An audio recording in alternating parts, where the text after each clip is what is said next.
Hello and welcome to episode 248 of the Clean Energy Show. I'm Brian Stockton. And I'm James Whittingham. This week, Canada goes through an unprecedented existential crisis due to bizarre actions from the White House. At least we're not Greenland. Boy, are those people screwed. The geothermal power plant near James and I is finally coming online next year. It will begin with 5 megawatts of power, or just enough to power James's heated electric socks. That is an accurate statement. We dissect an electric vehicle YouTuber's trip to China and learn how terribly screwed we are. But like I said, at least we're not Greenland. That'd be terrible. Yeah. Railways in India are celebrating 100 years of electrification. Meanwhile, here in North America, baffled government officials declared there's no such thing as electric trains. The Indian government is just making this up. All that and more on this edition of the Clean Energy Show. And also this week, turning fiber optics into smart sensors, I jerry-rig my old electric car to defrost my windows in minus 30, and a lot more. So that was quite a day yesterday. After a call with Prime Minister Justin Trudeau, U.S. President Donald Trump decided to pause the planned 25% tariffs on Canadian goods. But despite the 30-day delay, Canadians are still, let's be blunt about it, pissed. There are many Canadians who feel outraged by calls to become the 51st state, and across the country there have been collective calls to buy Canadian. Are you looking for made in Canada things? Yes, completely. So far, I've been able to get everything that was either Canada or Spain or some other place, but I've just been looking at the lettuce, and I can't find so far anything that's not USA. Why are you doing this? Because of the tariffs. Brian, I've never seen quite a day like Saturday in Canada. It was a crap show, and everyone basically shot themselves thinking that they may not have a job at the end of the week. There's thousands of people in the auto sector that have worked in the auto sector in Ontario for generations. Their parents did, their kids will or are. They weren't sure if that was all going away instantly. There are small businesses unsure if they could proceed. This affected everyone, and it is the reason I really want to bring it up is because I don't think anyone else in the world outside Canada really knows what is going on here. This is a big deal, and people are frightened and pissed because the United States, most of our listeners are from the United States, and you're smart and you know what's going on in the world, but you may not know. Your media is not covering it the way that it is actually happening here. And, Costco was busy. People were stocking up. People were trying to find, to punish Trump by not buying U.S. If red states can't sell their liquor here, maybe, a politician will put pressure on them. But it is, we have a close relationship with the United States, obviously, and we're very similar in a lot of ways, but we are also proud that we are not the United States. This is a clip from CNN, Jake Tapper talking to Mark Carney, who's going to be a candidate for prime minister, but he used to be the Bank of Canada and Bank of England head. But anyway, this is what Jake said to him on the TV. President Trump keeps bringing up the idea of Canada becoming the 51st state. Listen to what Prime Minister Trudeau told me on this show last month. Canadians are incredibly proud of being Canadian. One of the ways we define ourselves most easily is, we're not American.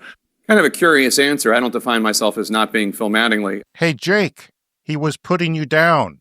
He was dissing your country, and you didn't get that because you live in a fucking bubble. Canada is proud of the way we are. If I lived in the States, Brian, I'd be dead by now, several times over because of health care. I would not have access to health care.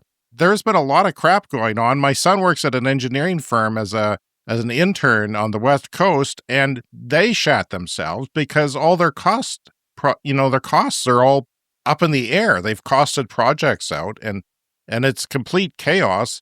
And you could have said, well, you knew that he was going to screw you, but he also said, Trump said, there's nothing you can do. So we asked, there's nothing you can do. Well, it's actually about, the border, putting soldiers on the border. Well, protect your own goddamn border. Why do we have to protect your border? Your soldiers aren't trained to hunt drug people. They're trained to hunt other soldiers. That's not their job. And then, of course, there's this banter about the 51st state becoming the 51st state. well, we're the same size as California. And guess what? We also vote that way. We vote like California. Yeah, we have pockets of rural areas that don't vote for progressive candidates, but if you did that, there would be 343 more seats in the U.S. House, 2 for the Senate, and 345 electoral votes in total in a state that mostly has no love for Trump or his kind. Canadian polls showed that 80% of support was for Kamala Harris north of the border last election. So, wait till these jackasses at the White House figure this out. They'll stop joking about this because there would never be another Republican leadership in the United States ever again. I'm sure they would try to radicalize us, but Canadian MP Charlie Angus responded to President-elect Donald Trump's proposal to make Canada the 51st state by noting that existing laws prevent sexual abusers from leading this nation. So that's a bit of a problem. I don't know what to tell you. People are generally pissed, and I think what is broken is not going back together, that there is a trust that has been permanently lost in our cousins, our brothers and sisters in the United States, the government there. We are looking at other trade options. It's even been floated to join the European Union. It's been floated by people in the areas of stuff that we talk about to open our, if the auto industry is dead, then open it up to China and let the Chinese EVs come in. Fred Lambert was one of the people from Electric who said, that.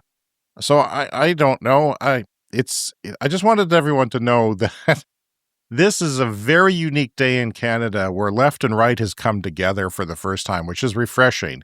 It only lasted a few hours, but it was very refreshing to be on the same page.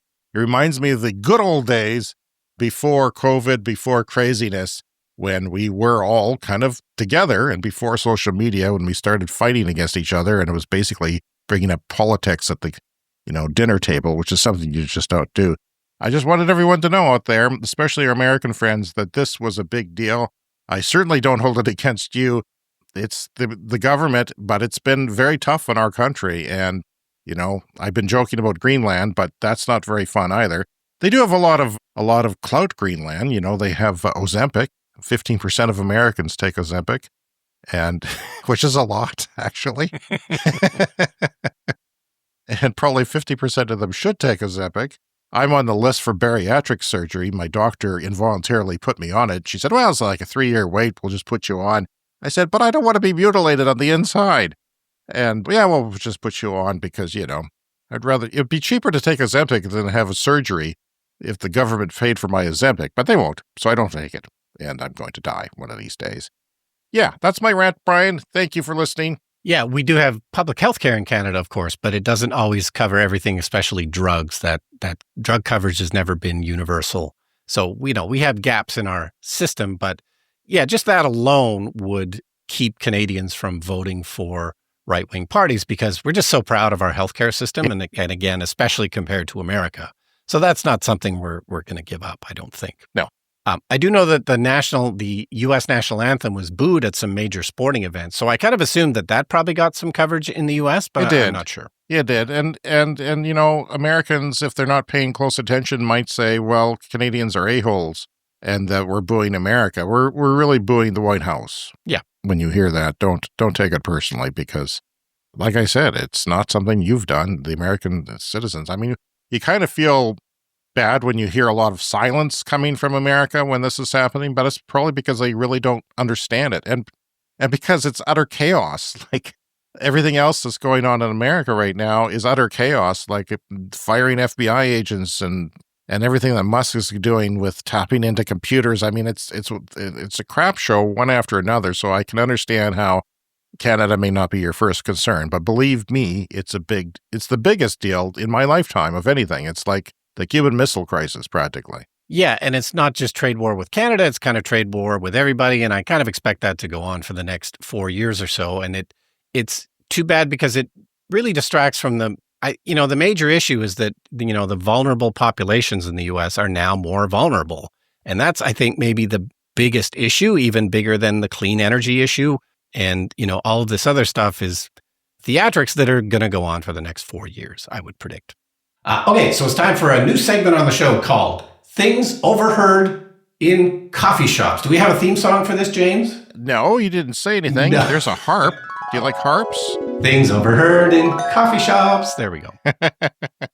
We mentioned this briefly a few weeks ago. So I was at a local coffee shop, and I just happened to be sitting across from a local politician, and he was meeting with a guy who was pitching canola as a renewable diesel source. And this is a thing that does happen, and it goes on around here. They take canola plants and they crush them, and you can turn them into diesel. And this is called renewable diesel, and it's arguably slightly better than fossil diesel.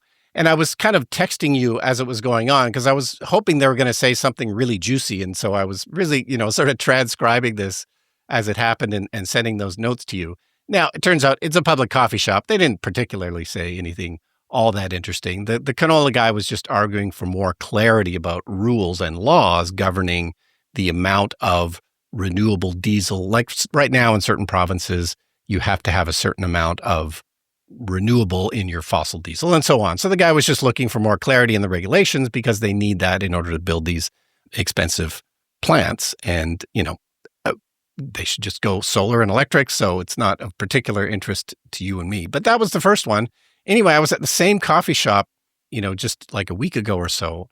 And I heard another interesting conversation. This was sort of a clean energy conversation. And it was a group of sort of senior women. They were like 65, 70 years old.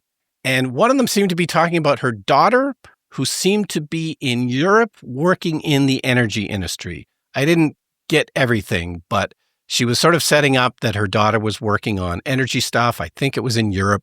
And she was sort of recounting what her daughter had told her.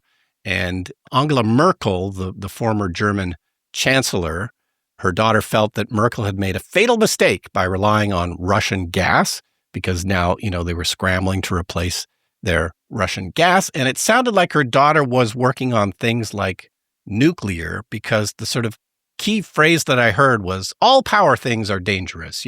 Sure, we have to give up the Russian gas, but, the alternatives are also dangerous, like nuclear power and that sort of thing. That was kind of the vibe that I was getting. She mentioned Chernobyl and nuclear accidents, but, but all energy is dangerous. This was what I was hearing. And of course, I wanted to stand up and walk over and say, how about solar, wind, and batteries? This is clearly the least dangerous. Yeah. We talk about it all the time. But, I don't know. It was useful because this is a standard sentiment, to people who don't listen to our podcast and don't follow the clean energy stuff. It just seems like people think you always have to make a deal with the devil to have energy. So a couple of weeks ago during a cold snap, which we've had a lot of here, we live in Canada, prairies of Canada, my wife was at pickleball, which I refuse to do because it's an old person sport, let's face it, and I'm not going to succumb to age. So somebody who worked with the power utility, SAS Power, was talking about how, we almost ran out of power, and she said, well, what about renewables? Somebody else said, well, what about renewables? She said, well, the wind turbines, they had to shut down because it's cold. Solar, it does work in cold, but, it's only in the daytime. And my wife said, well, what about the batteries? They've got a very small amount of batteries. I've got more batteries in my house and your house than they have on their grid practically, but they do have some. He said, well, they're only 1,000 cycles, so we don't want to use them. Well, that's not what the rest of the freaking world is doing. No, the rest of the world, California, batteries were the number one power source for many hours of last year, and it's going to increase this year. That storage from solar is going to be the number one generation source for part of the day. Like it's ridiculous and naive. This old school thinking, this old school mentality that is around here. And of course, the people that you're talking about at the coffee shops, the politicians, some of them see anything that is, not nuclear is okay, but not anything else is woke. And we got to stop that. That's just nonsense. And it should not be a political issue. It's an economic issue. And it's absurd that you would not want to jump on board and have cheaper electricity. And they want to keep our coal plants running here longer than the federally mandated date because it's so cheap. And it's ridiculous. I don't go onto my roof and feed my solar panels. I don't shovel into them to make them work every day. The sun does it all for free, Brian. It's doing it right now. The wind is blowing the snow and melted the snow off my panels, and I am now solar powered a little bit because it's cloudy, but still. Yeah, we had a lot of snow early this winter, so my panels have been covered for a while, and I might try and closer to spring, clear off a little bit of them so that it'll help it melt a little bit quicker. Yeah, just cover them with salt. Hey, there's an idea. A salt gun, just shoot it up there like a fire hose. Well, when you have ice on your roof, one of the things you can do is fill a sock with salt and throw that up on your roof, and that can melt some of the ice on your roof. So maybe I could do that with my I've never heard of that before. Oh, yeah. When we started having ice damming problems here in our city, because we have more thawing in the winter, people are getting more ice on their roofs. And if it keeps freezing and thawing, you get ice damming, which, the ice goes underneath the shingles, etc. But yeah, that's one way people were dealing with it, is socks filled with salt. Well, the salt must come out then, and... Yeah, I don't know. I never tried it. It has. Anyway, so we were talking maybe, a year ago or so, I bought a new clothes dryer for the house.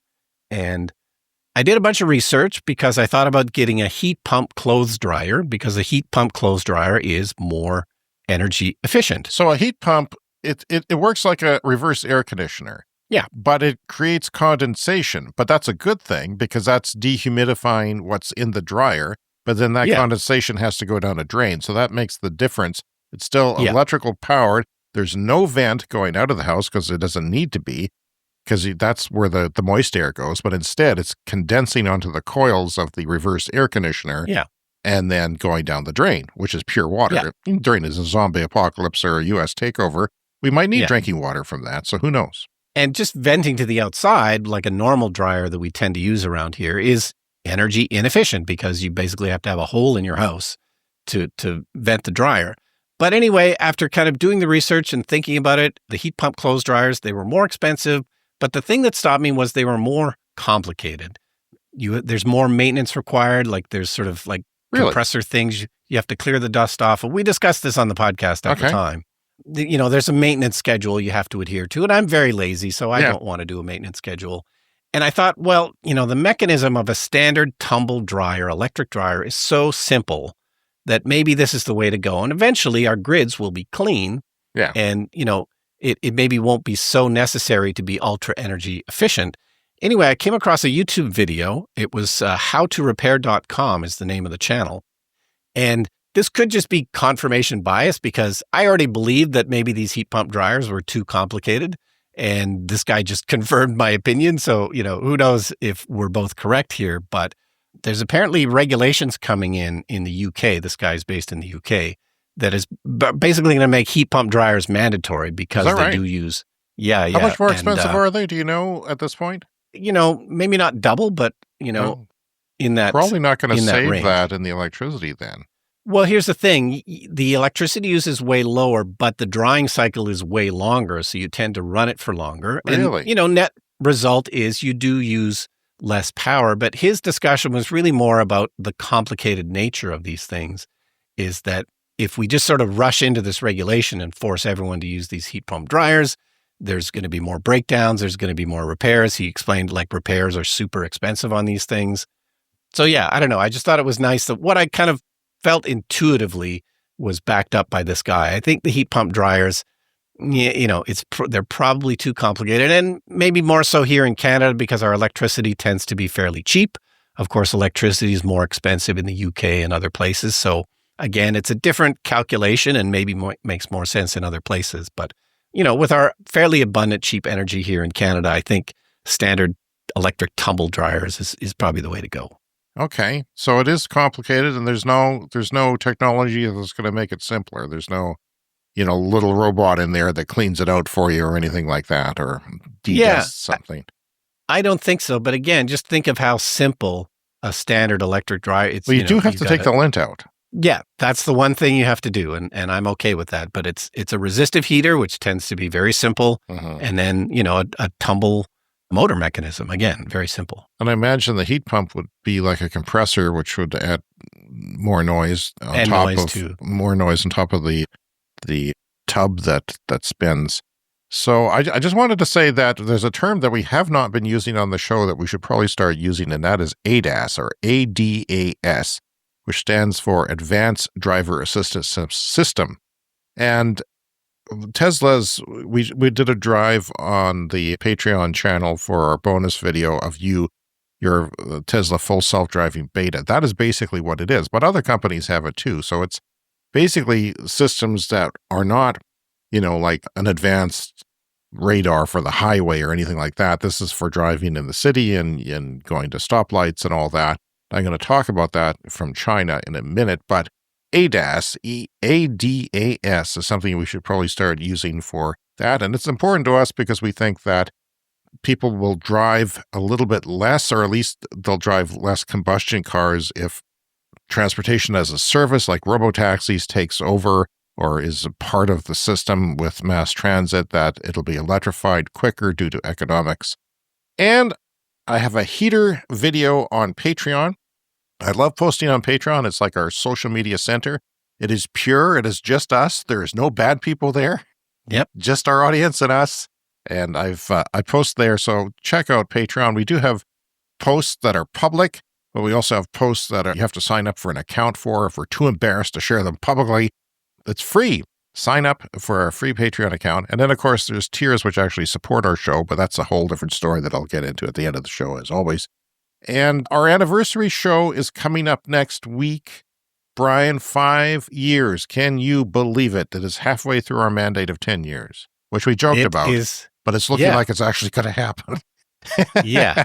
The plan is to go to 2030. So, yeah, we're 5 years in out of a 10-year cycle. It just went so fast. It's ridiculous. It is. It's just, it's part of the reason it goes so fast is because, we've gotten so good at it. We've gotten so used to it that it's all kind of a muscle memory type of thing now. Yeah. Otherwise, I don't think we'd be doing it every week if it was a big, strain on us, but it's not. It's something we look forward to because we are paying attention to the stories we talk about, and then we have an outlet for them, which is our audience and each other as well, which we're very happy to do. And yeah, so I've been researching what has changed from 5 years ago. By the way, I'll give you a bit of trivia. The term COVID-19 was penned on the day we did our first podcast. Oh, wow. The World Health Organization released that. That's what they're going to call the virus. Yes. And that's the reason we exist is because, we had 5 people listening probably for a while. And then we might have thrown in the towel, but because we wanted to talk to each other and have something to do during this horrible time, we kept going. And then the audience came and here we are. But yeah, but a lot has changed. So I've gathered up some news reports from the day and the time that we've started and what has changed. And it's quite amazing how much has changed in what we talk about. I find it hard, though, to Google things. I want to get stats for the number of EVs in the world in 2025. Mm-hmm. It only goes to 2023. Like all the AI on the Bing and Google only goes to 2023. And I find it frustrating. So sometimes it's harder to get the recent numbers. Even though I've seen the recent numbers, I can't go back and find them because it's not helping me very well. Yeah. And of course, when we started the podcast, we did it in person here in my bomb shelter because COVID-19, I guess, coined on that day, but we didn't lock down for another month or two. But in my mind, we did it in person for a really long time, but it was not. It was just a month or two in person. I don't even think, well, okay, so it was a month, Brian, because the pandemic happened on March 12th. It was a lockdown and the world went to crap. So it was a month. So we might have done 4 shows. I don't remember, but I do have tapes of our first show. So and I even have the raw tapes of the first show so that, it's all there. And we'll have that for you next week. And guess what? We are pleased to announce that we will be doing it in person again at your bomb shelter studio. So I'm going to take a video of me walking into your studio and you can give me a quick tour for our Patreon page next week. And so look for that. I'm going to give a tour of the famous Stockton bomb shelter recording studio. Okay, just to let you know, it's super messy in here. It's fairly clear in the view of the camera, but it's a disaster. But, we understand. We can show that. We understand. Genius is at work. It happens that way. So, really looking forward to that. But, I did do a Patreon video of me installing a Amazon 200-watt PTC heater, which is like these little fins getting really hot. And I can't touch them. I have to move them with my scraper, my snow scraper, to put them into place over my window air vents for defogging my car. And it's been really cold. It was minus 31 yesterday, and I was doing it and made a little video there too. And yeah, it works. If I scrape the ice off the inside of the window and the outside, it would normally fog up again and I wouldn't be able to see safely. Well, this is keeping it clear. So it's doing the job. Yeah. The only problem is that, I don't know, my car kind of freaked out and I had to undo the 12-volt battery and reconnect it yesterday because it gave me a bunch of errors. So I don't know if it's taking too much juice, but I might take off one of those two heaters, one smaller than the other. And then I'll have to wire it over the summer. I'm not going to I'm had enough of sitting out there stripping wires and doing this in the wintertime. And, I'll put in like a switch and maybe put the wires through somewhere so it's not as gross, but it's quite Frankensteinian right now. And but I'm looking forward to that. Next week, we will be together in person in the same studio having a podcast just like we did in the first month of our podcast. And we are due for a Patreon bonus podcast as well, where I'm going to talk about solar and Gaza and other things.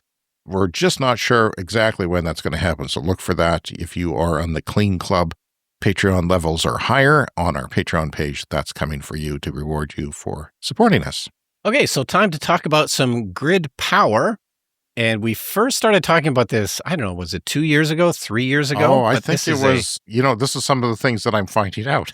Yeah. I'm kind of getting surprised because I was digging through some of my favorite stories, and one of them was the AHA story about how this ban for the 80s, made Norway the number one country for EVs somehow.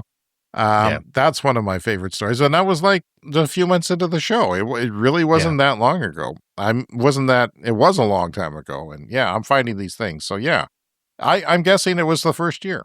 Yeah, so this is a local geothermal project, and we mostly talked about it because it was local, but the idea being that it's geothermal electricity generation, which is done in other places, not so much here in North America, and just by coincidence, the first one for Canada is fairly close to where James and I live, and part of the idea being we have lots of oil drilling around here, so let's take the expertise in oil drilling and turn that into geothermal electricity generation. But it's been going on for a long time. Deep Earth Energy is the company, and they're getting close to coming online. I was surprised that their initial 5 megawatts is still not online. The first 5 megawatts is sort of a pilot project.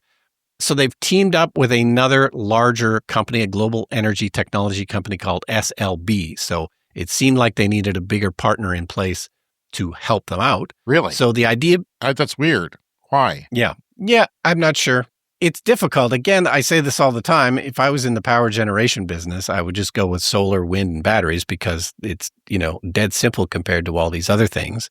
So it's going to start with 5 megawatts, and that's coming online next year, not till 2026, which is quite a long time considering we're still at the beginning of 2025. I really thought that would be online by now since we talked about it so long ago here on the show.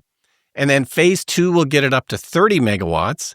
And then eventually with the further phases, 180 megawatts, which is substantial. But again, because it's taking so long to do all this, I'm not sure it's the best way to go. It is, of course, baseload power, which is always very much sought after and very important. But as we know from, all kinds of baseload power, they still need to go down for maintenance sometimes. So it's not a silver bullet for 24/7, 365 days a year power. Nonetheless, this is a good news, clean energy story for where we live if they can get that 180 megawatts eventually online. So I just did a Google search and it is 2018, May 15th, 2018, they announced this. Wow. The government was going to give $175,000 to Deep Earth Energy to do this. This is right on the U.S. border. Apparently, there's good geothermal down by North Dakota, and it just comes over the border, and that's where it is, but there's a lot of power. There's coal generation down there. Now, I'm going to talk about this later in the show because there's advancements in geothermal that would make it potentially better and cheaper that has to do with fracking. But these guys were supposed to be done in 2 years. Yeah, and it's again in 2020, Saskatchewan driller hits gusher with groundbreaking geothermal well that offers hope for oil workers. 2019, feds kicked in $25 million for that plant. It's a lot of money. And I know that when we were talking about it, they had to prove it. They had to drill the holes and make sure the water was hot and stayed hot and could be put back in. And it was supposed to be a 2-year test cycle, but now, yeah, and it's disappointingly small. Like they said, it was going well at first, and they said that we could probably expand the power generation to be better than what we said it would be. But I'm disappointed. I'm disappointed that it's taken this long, and I'm disappointed at the small numbers that are actually going to come out of that. Because even us, we are putting out 100 megawatt solar farms. We're starting to build a couple of them here in our province for the first time. They were just 10 megawatts before. So if you take that, we are like 15% of that, that's still 15 megawatts. That is like base load from that solar. So that's still substantial. And yeah, you throw in the batteries, and that changes dramatically. Of course, it's more expensive, but so is geothermal. I think they're getting some technology from this other company that's helping. And yeah, it's an expensive thing, which is why it's not done more frequently. Yeah, and it's hard. Theoretically, they've come up with a slightly more efficient way to do it. If it was all we had and they worked really hard on it and everyone came together, we could reduce the price and we could use it. But that's not happening. It's like small modular nuclear. It's just like we have 10 years to decarbonize the world's electricity system, and geothermal, yeah, it seems like a great idea, just like it does, nuclear seems like a great idea. And it is, but it's just not happening. It's just not the economics there. But there is potential for it, and I hope things happen. And there's interesting things that are relevant to what's going on in Canada now. If you have waste heat from these geothermal plants, you can have a greenhouse. So obviously Canada is not a great place for growing vegetables, but if you have free heat from the ground, which is your greatest expense pretty much for a greenhouse in Canada year round, then yeah, you could grow lettuce, you could grow tomatoes, and that would be locally grown, and that would be better for the environment. It'd be cleaner, safer, fresher. Yeah. Essentially cogeneration, which we talked about a couple of weeks ago in Sweden, where they were making that plant that does heat and electricity. You could do the same with geothermal. All right. Well, let's get to Kyle Connor. He's a YouTuber who is a car enthusiast who got into electric vehicles. He is one of the most popular YouTubers, one of the most informative, and one of the hardest working. I don't think he takes a day off. I don't think he takes an hour off. He's constantly going. And who can blame him? He's probably making good money and not wanting that to go away. So yeah, he was on the Batteries Included podcast after he spent about 10 days in China touring the different electric cars. He toured a factory. He talked to some of his viewers who are in China who let them drive their cars, including their Tesla, which is a little bit different out there. The interesting thing is that he felt like battery swapping the same way you and I do. Is like, why would you bother? Like, charging is getting so fast, it seems like a waste of money, a waste of time. You're in lineups. Well, he says it works very well. Now, the battery swapping, a battery in an electric car is this big, flat, heavy, let's say 1,000 to 1,500 pounds of really heavy cells that is in this big, flat rectangle that fits on the bottom of your car. Well, you pull into one of these stations and the robot sort of undrills the screws and lowers the battery out and puts another one in 3 minutes. That's great. That's the same as gasoline maybe, or even faster since you don't have to pay for it. Well, it's a big thing there, and he said it worked very well. He did numerous battery swaps. You program in the station, and it might show that your battery is dead, but that you're going to get. But by the time you get there, it's fully charged or 93% charged. And there's no waiting because it knows when you're going to get there and has reserved a spot for you. And yeah, it sounds interesting. And I said last week that, people in China, they're living in large buildings, high density housing, and they didn't have access to charging. That is incorrect. That's true maybe for some cities, perhaps part of Shanghai. But outside of Shanghai, he says it works very well and people do have access, but it's still a very popular thing to do there. And you would have to find, if you drove a certain brand of car, you would have to find that brand of charging station and even the version of that charging station, because some of them are not there. So the nice thing about that, Brian, is, you have a big ass battery in your Model S Tesla that you have for road trips. But do you use that? No, you don't need that for around town. But if you had battery swapping, you could put in a small battery drive it around town, charge it at home. Then you want to go on your road trip, boom, you put in a new battery. And maybe it's better than the one you have because the technology is improving. Mm-hmm. And maybe the battery's even bigger than the one you have because the energy density is improving. So that's a big plus for battery swapping. Anyway, he went on a podcast, the Batteries Included podcast, and talked a little bit about his China trip. I'll start that. In Europe, it's a little bit different because they don't have that many stations. But in China, they're everywhere. They're like every mall, every parking area. Like Neo battery swap things are just it's like more prevalent than superchargers. They're everywhere. It's really cool. The way it works is when you go on a trip or if you're just swapping in town, you say, okay, find the nearest swap station or the route planner will find them along the way. It reserves the battery pack that's in the unit for you. And sometimes you'll see it like on a trip, it'll reserve a battery that's at like 30% state of charge. And you go, wait, I need one that's full. But it's timed perfectly that by the time you get there, it's charged up. And then they swap the battery. It's like the algorithm's really good. And literally in under 4 minutes, usually around 3 minutes, you leave at 93% state of charge. And by the way, you can save money and use the small 75 kilowatt hour LFP pack 99% of the time. And for your road trip, you can upgrade to the 100 kilowatt hour pack. And they're just releasing, after the last few weeks, their 150 kilowatt hour pack. I found one. I swapped one into our car. It's real. We used it. It was really cool. Yeah. And, he was at the Consumer Electronics Show last month, and Zeekr had a battery there where you could look inside the battery. It has sort of a tearaway demonstration. And everyone was kind of blown away by what they were doing because they had lots of space in that battery for impacts, so it didn't have a thermal runaway, and for cooling. And it had 5.5C charging. So that's like, way faster than maybe twice as fast as what Tesla does now. And Rivian CEO was looking at it, was blown away, and sort of kept on going afterwards, he said. But here's the thing, the company was telling him that this is nothing. Don't make a video of this. The one coming next year will blow this away. Zeekr could care less about talking to me about this battery because they're like, we got a faster one coming next year. Just wait for that. This is nothing. I'm like, what? Right. They're like, this is old tech. Don't worry about it. I'm like, no, I got to show the world what it can do. They're like, nah, this is lame.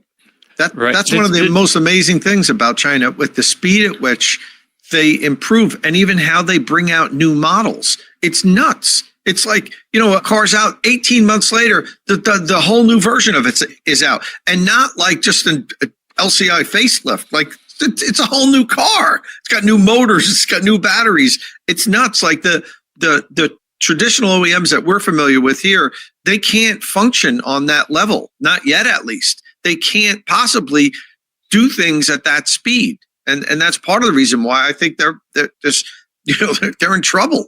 So he tested one that wasn't even the best on a charger in a garage, and it was under 10 minutes to get from 10 to 80%. 10 to 80% is what we think about charging on the highway, because maybe you don't want to go below 10% because you get anxiety about that. You don't go above 80% because it's slower. It takes just as much time for some batteries to charge from 80% to 100%. Well, he did a test, and it was like 9 minutes and change, and to do that. And that's not even the best. That's not what's going to happen next year. So ADAS, the term we mentioned earlier on the podcast, Advanced Driver Assistance Systems, he wanted to test the best one in China. That was made by Huawei. What's it called?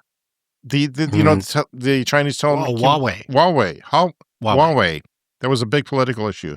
So he tested the one that was made by Huawei, and it was in a different car.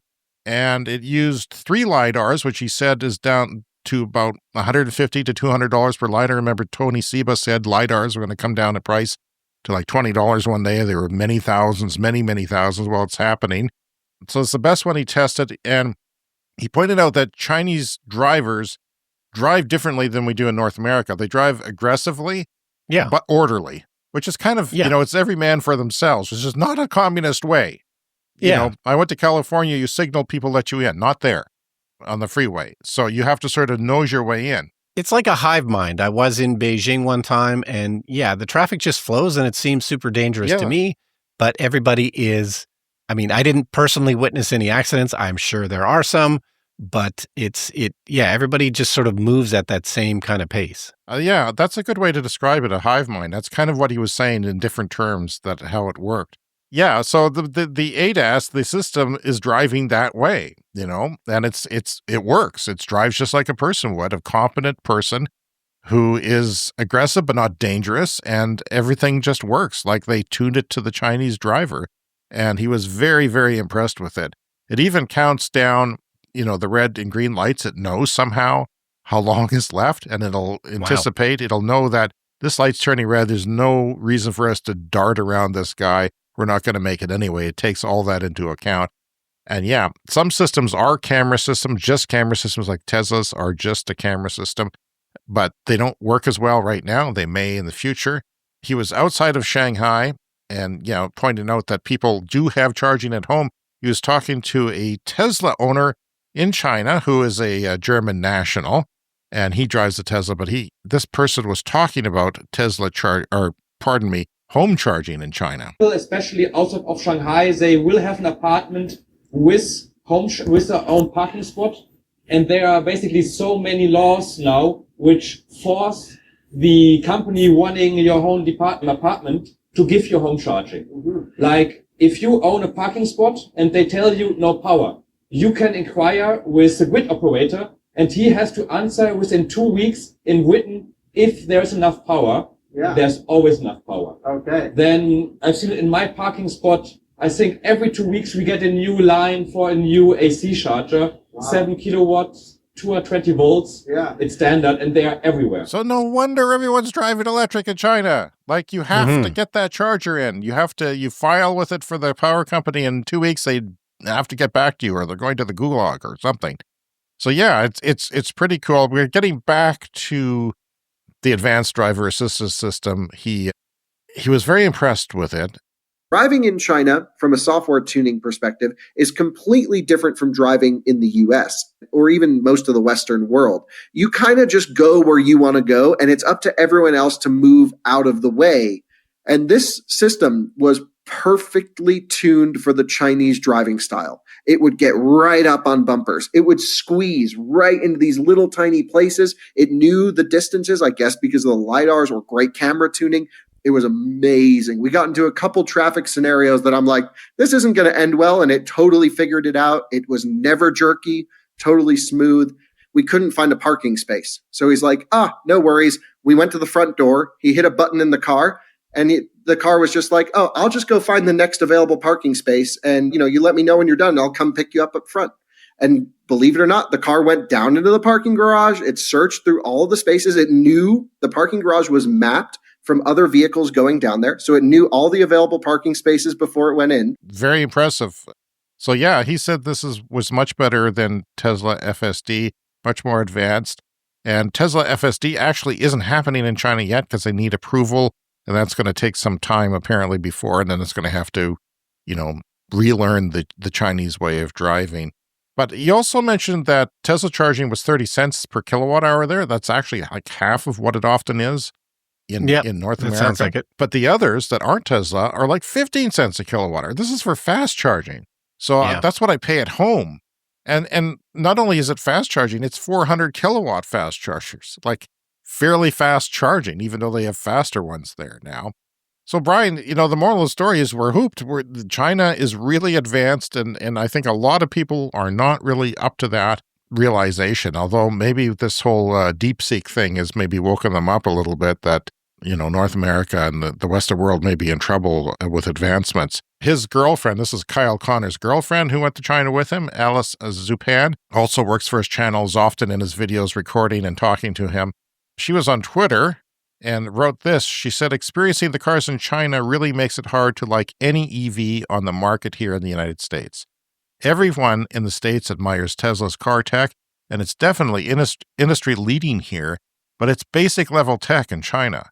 I really hope legacy automakers step up their game, or else there will be a huge shift in the auto industry across the world. We talk about how they have efficiencies, vertical integration.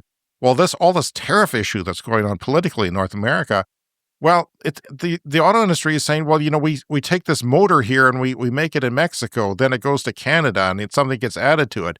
then it goes back to the States, then it goes into a frame in Canada, then it gets painted in the States. These things are going back and forth. They're talking about how that happens and how it's impossible to have put tariffs on that the free trade made that possible. Well, it's also, to me, and I'm sure to you, very inefficient way of doing things. And there's no way they're going to be able to compete with China the way they're ruthlessly doing it. And, some people buy Teslas in China just because they're worried about the Chinese automakers cutting each other's throat just so that they're still in business afterwards. But obviously, there's some big ones there. Kyle was told by a local in China that tech people were the first to embrace Tesla there, just like they were here. But they've moved on to other tech and other cars now. The tech people who were there for the tech have now moved past Tesla, and it's just everyday buyers who want a car who are buying the Teslas now. So I found that interesting. He also said that Buicks used to be a huge thing. Now, if you drive a Buick, that's like you're driving your parents' car. Yeah. So you don't want to do that. Yeah. I thought maybe they discontinued Buicks, but I guess I don't keep track of all that. Okay, from Electric, this cool tech will turn existing fiber optics into smart grid sensors on the Minnesota grid. So this was really interesting, and I can't pretend to completely understand it, but the idea being that this is Great River Energy. This is a nonprofit power cooperative. They serve 1.7 million people in Minnesota and Wisconsin.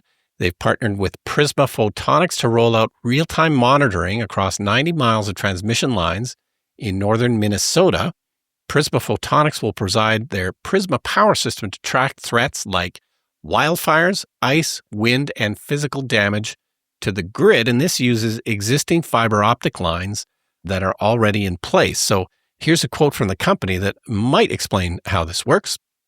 Prisma Photonics fiber sensing works by connecting an optical integrator unit into a single mode optical fiber. It's one fiber, part of a cable laid alongside the monitored asset, probably for communications purposes. The interrogator transmits optical pulses that propagate down the fiber.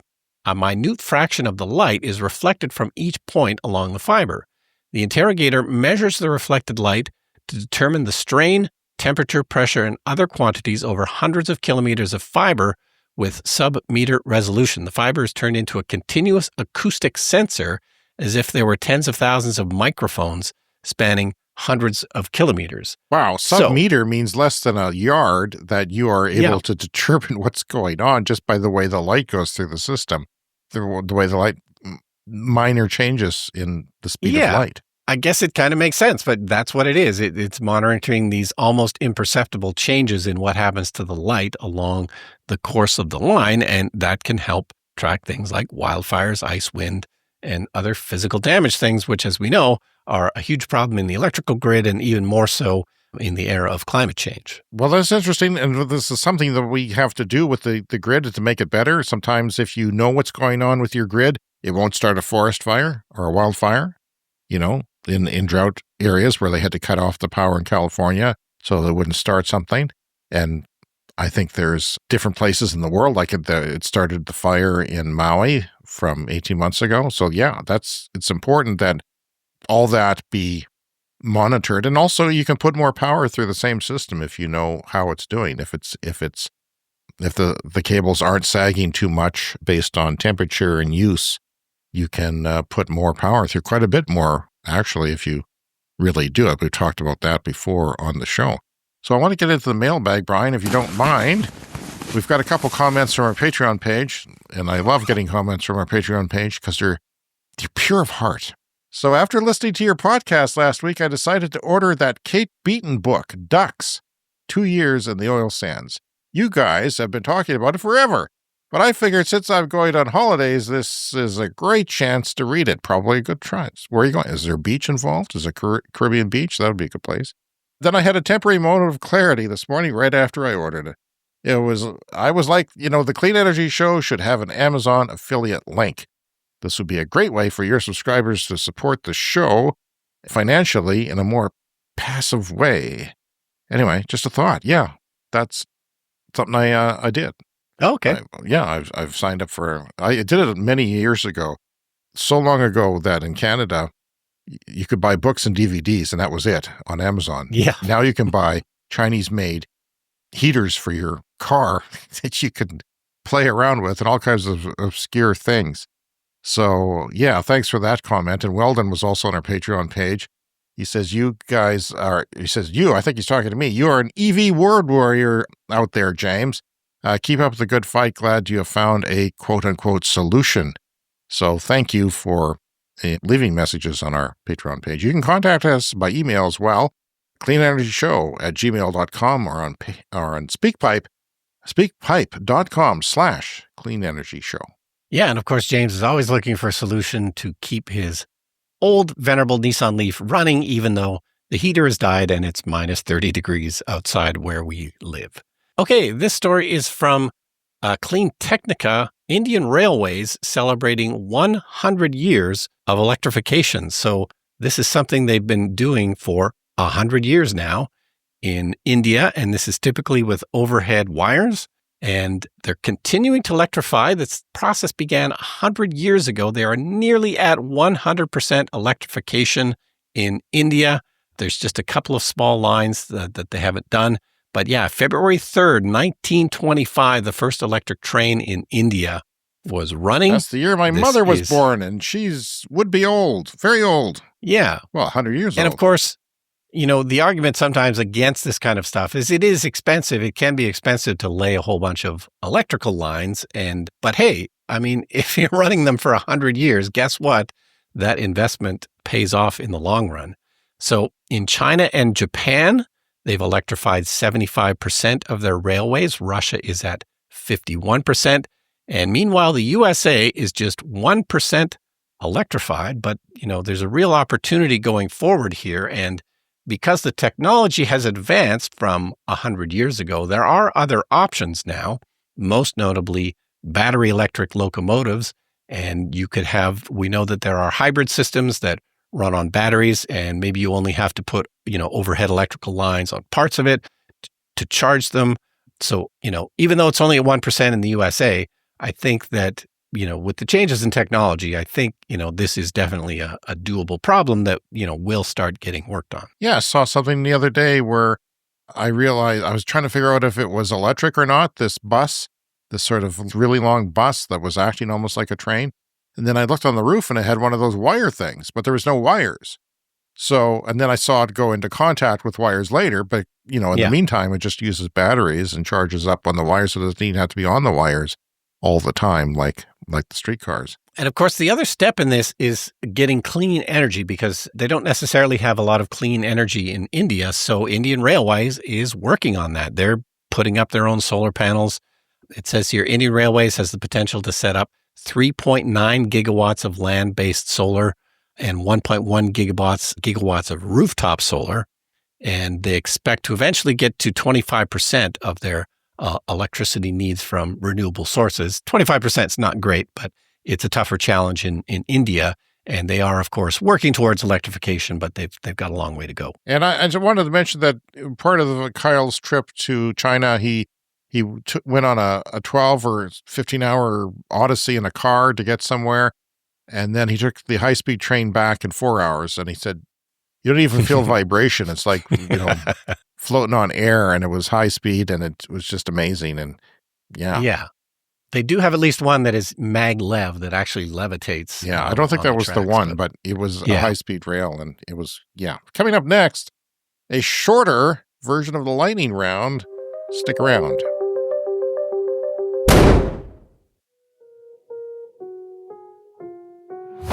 It's time for the lightning round. The Lightning Round is a fast-paced look at the latest headlines in climate, clean energy, and transportation. Speaking of China EV charging points are up 49% to 12.8 million in 2024. From the year before, they've 50%ed it more. It's fast, and that's he was showing me all the Tesla points and all the other stuff out there. It's incredible. It's highly dense. It's what we need here to make EVs work, and we too could be shooting past to 50% EV adoption. A new term is being used to describe Chinese electric vehicles, Brian. The latest buzzword in China is EIV. Yeah, it's kind of a marketing thing. It's replacing the commonly used EV, according to CATLs, that's the battery company, the biggest battery company in the world, co-chairman. Chinese EIVs, or electric intelligent vehicles, are surging as affordable options that offer more advanced tech and capabilities than traditional gas-powered cars. So they're trying to say, hey, not only is it electric, it's intelligent. Kind of like me. UK reaches 8 gigawatt hours of operational battery energy storage systems, but 20 gigawatt hours are under construction. 60 million AAA members in the United States and Canada will now be able to get preferred pricing when they plug in their EV at charge point stations. So I'm thinking about getting a membership after my flat tire episode, November. Yeah, it's nice to have one of those. Tesla sales have dropped by double digits in California, the most important EV market in the United States, all the while the rest of the EV market is growing. PV-powered electric vehicles can have up to 30% higher range. A European research team has installed solar panels on a light commercial electric vehicle. Think of like a cube van or a big cube delivery truck with solar panels on all sides, and has tested their performance for 4 months. The vehicle was able to extend its range by 530 kilometers. That is in PV Magazine. And finally this week, enhanced geothermal. Not the geothermal that we're doing here, but enhanced. That's using fracking. So you could have an earthquake, you could have problems, but enhanced geothermal is getting cheaper. It is expected to reach a levelized cost of just $80 per megawatt hour by 2027, which is kind of competitive with other baseload stuff, negating the need for any other form of baseload like coal or nuclear. If you could reach that price point, enhanced geothermal systems, or EGS, enable geothermal energy usage in unconventional areas. That is, like I was saying, there's like only one good area, and it was right near the U.S. border where we live. Well, this could expand that greatly because of the way they do it, just like oil drilling is expanded greatly because of fracking. So what they do is they enhance the subsurface permeability of those rocks down there and increase fluid flow, which is then extracted as a carrier of the thermal energy. Technical issues and concerns over induced seismicity, that is earthquakes, have historically hindered the broader expansion of enhanced geothermal. But adaptation of advanced drilling techniques like using diamond comp bits, multi-well drilling pads, horizontal drilling, which is a big fracking thing, and multi-stage stimulation may make things a lot easier and increase the scale and decrease the cost of these projects. So we were talking about how surprisingly small scale the project is here. Well, maybe it could become bigger than your connection to the grid is all you need. As a result, in the United States, enhanced geothermal is expected to achieve a levelized cost of $80 and be competitive with market electricity prices by 2027. Which, when we started this podcast, was a far-off, fanciful year, but not anymore, Brian. Yes, well, we will definitely check in with that as it progresses, as we have now reached the halfway point of our podcast. So Be sure to tune in to the anniversary show next week, the 5 years. All right, that's it. Take the time to contact us, cleanenergyshow@gmail.com, around social media, Clean Energy Pod. You can join the Patreon for free. There's a link in the show notes. There's a merch store as well. You can buy some gear from there. And you could rate and review us on Apple Podcasts or wherever you get your podcasts. And remember to subscribe. And thank you to our Patreon Executive Clean Club members, Green Bastard, Brent Rutley, and Ryder. You guys get your names mentioned on the show. And we will mention other members too. And thank you all for supporting us on Patreon. It means a lot to us. And we will have your names on the videos and also on the podcast from time to time. Join our Patreon today as a paying member and get access to our exclusive Patreon episodes, which we're going to make one very soon. And you'll get ad-free episodes at any level of support and exclusive access to our Discord server, discounts at our merch store, early access to episodes before the public, behind-the-scenes material, James struggling to defrog his Windows in -1,000, and thank you credits, like I said. So we really appreciate you all. Thank you for supporting climate-positive content. And if you're out there, Sean, in Ireland, get your daughter to send us a congratulatory voice message, and anybody else who wants to send us a congratulations we'll read it on our show next week, which is our 5th anniversary. We'll see you in 7 days. See you next week.